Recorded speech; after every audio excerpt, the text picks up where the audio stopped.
Ուժեղ քամուավերածությունները այսօր առավոտյան նաև Եղվարդում էին հաշվարկում։ Կրկին տների պոկված տանիքներ, վնասված ծառեր ու էլեկտրալարեր, գրեթե բոլոր բնակիչները վնասներ ունեն։ Ուժեղ քամու առաջ անզոր են եղել նույնիսկ պաշտոնյաները։ Քամին գրեթե ամբողջովին պոկել է Գյուղատնտեսության նախարարության ջրային տնտեսության պետական կոմիտեի նախագահ Արամ Հարությունյանի երկհարկանի տան տանիքի թիթեղյա շիֆերները ու դրանք շպրտել հարևան տան տանիքին։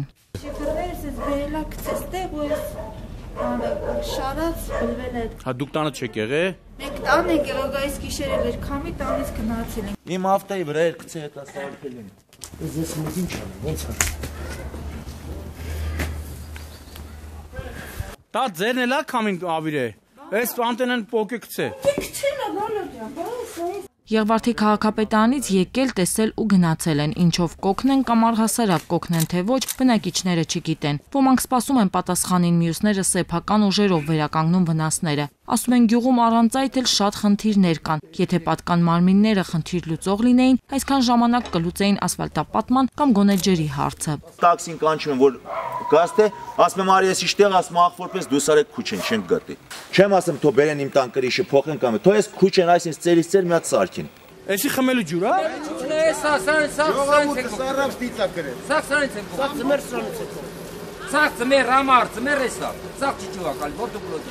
Սրա այս կանալիզացիան ու խմելու ջուրը իրար կողքի հետում են 2 տարի է իմ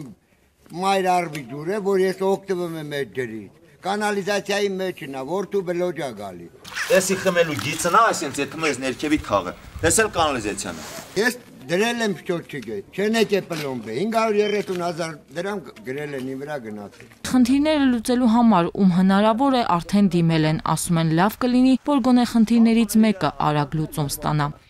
Աննա Գրիգորյան, Գագիկ Շամշյան, Կարեն Թադևոսյան, այսօր։